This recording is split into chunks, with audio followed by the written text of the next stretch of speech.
Okay, welcome back to another episode of Third and 23. I'm your host, Alex, here to talk week 14 of the NFL season. Give my picks and predictions as I typically do on this channel. Just a quick recap of how I've done so far. Again, if you're new, I've only started recording my picks for NFL over the last 2 weeks. So, over the last 2 weeks, that's my overall record, and they're in the top right at 7-1. In the middle of the screen, you're going to see some line changes that saw from early in the week to what I see them today. There's a few things that jump out that we'll get into here in a few moments.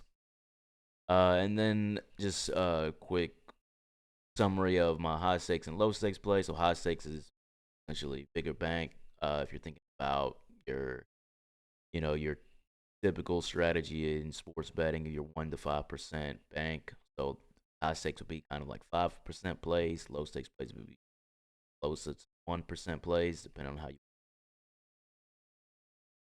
But so anyways, getting into it, getting into the my picks. We're gonna first talk Jacksonville at Cleveland.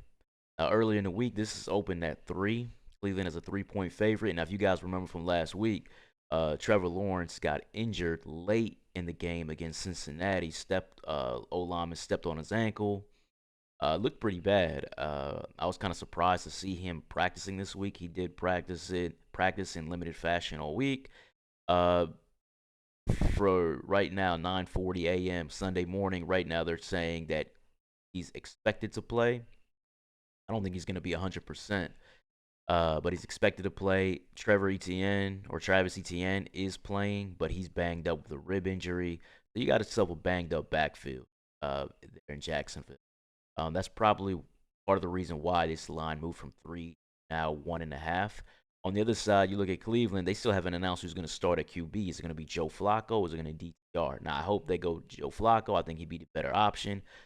I've never in my life thought Flacco was a good quarterback, but I think he's better than what you got with DTR, experienced veteran quarterback, right? What the biggest difference in this game is going to be is you're looking at Cleveland's defense, which is been elite this season, particularly against the pass. And you're looking at, sorry, one moment here. Yeah, you're looking at a Jacksonville Jaguars offense that's going to have banged up Trevor Lawrence at best. Maybe be CJ Beathard, which really this is no brainer to me. Uh, ETN, who's banged up, so you got a banged up backfield, and then you got Christian Kirk, who is on IR. So now you're looking at uh, not a very strong offensive attack you're going to see with Jacksonville going against a really strong Cleveland defense, particularly against the pass. On the other side, yeah, you got Joe Flacco's not going to be great or TTR's not going to be great. Sure, I know that. Amari Cooper, by the way, is expected to play if you're waiting to hear news on that. But the biggest thing for me is you've seen the Cleveland Browns have a really good running offense pretty much all season. And I think this is a game that you're going to see Cleveland win dirty, win ugly, uh, win on the ground, win with their defense, and be able to cover this 1.5. I would have probably did this at 3. I'm glad that it's been bet down to 1.5 because I'm going to go ahead and take the Browns and lay that 1.5. Moving on to Minnesota at Las Vegas. If you guys haven't heard the news, Justin Jefferson has finally been activated from IR, expected to play today for the Vikings. I think that's going to give obviously, gives it essentially the best receiver in the league. Minnesota and a Josh Dobbs team that has been playing pretty good football this season for the most part. Um, I think the big matchup in this game, well, the big difference you're going to see in this game is the fact that Las Vegas really can't play defense both against the run or against the pass. So I think even though Minnesota doesn't have a strong running game, I think they're going to be able to run the ball some in this game. They're definitely going to be able to pass the ball. Josh Dobbs is definitely going to be able to get loose with legs in this game. I've seen Vegas at times play well at home, so that kind of gave me some pause, but not enough to stay away from this game. I think Minnesota is just a flat out better team than Las Vegas. I think Vegas is they're in my opinion. I mean, I know things been going with it well with Antonio Pierce, but I still think they're one of the worst teams or in that direction at least. Say I'm going with Minnesota and I'm laying the Finally, Buffalo at Kansas City.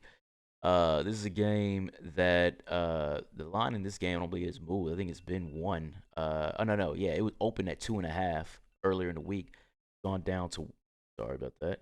It's gone down to one. Um, and that makes sense to me because I think the Bills are going to win this game. I think the Bills are better than the Chiefs. Uh, Pacheco is out at running back for Kansas City, so now you're going Jarrett McKinnon in it. They said they're going to start Clyde Edwards-Helaire. You guys know about Clyde Edwards. I mean, sure, he's had some moments in this league.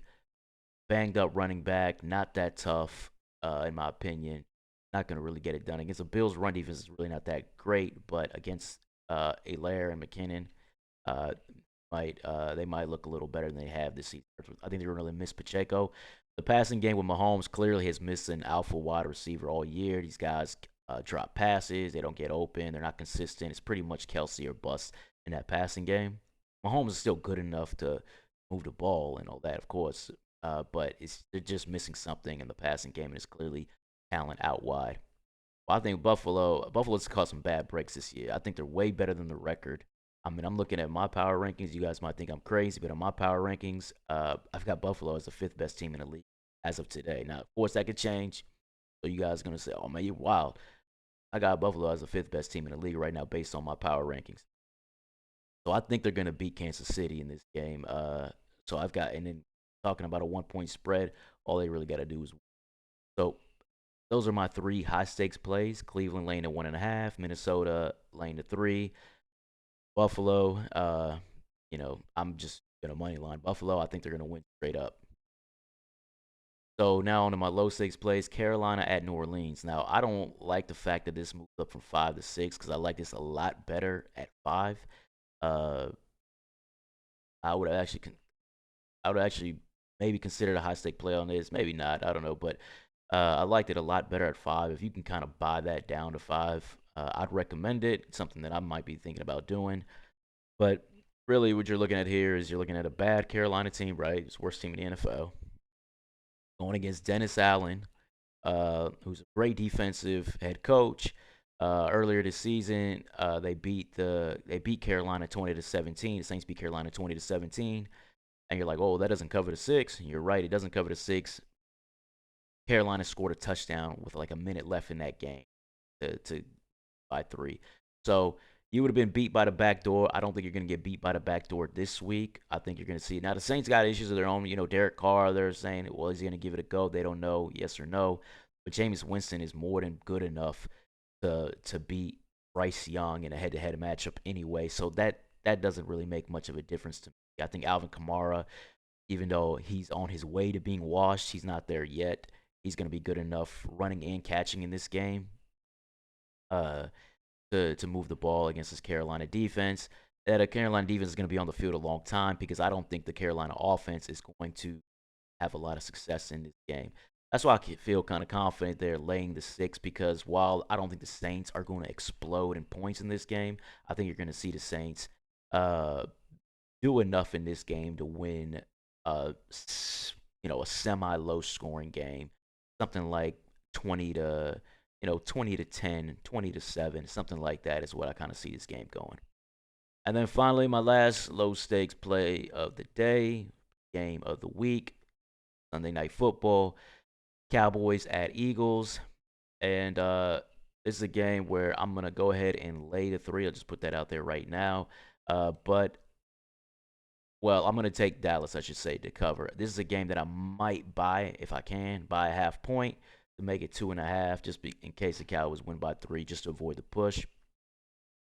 Cowboys have an explosive offense. They're one of the best offenses, if not the best offense in the NFL. Maybe you could put the 49ers over them, but in Miami. But they're one of the best offenses in the NFL. Going against a Philly defense, as I told you guys last week, this Philly defense, especially the secondary, gets barbecued week in and week out.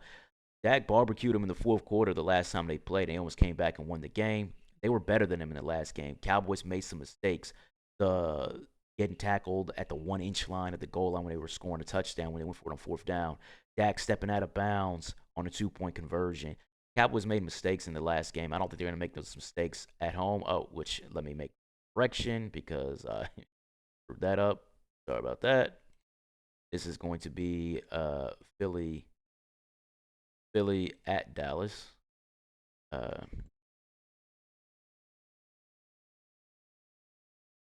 and gotta do stuff real time sometimes. But Cowboys just flat out are a better team. They're gonna have balance in this game. I think Tony Pollard. I've said before. I think the Eagles' run defense isn't as good as their ranking says. I know Tony Pollard didn't have a big game the first time against them. I think he's gonna have a better game at home against them. Again, I think the Cowboys' passing game is gonna get off against this Philly secondary.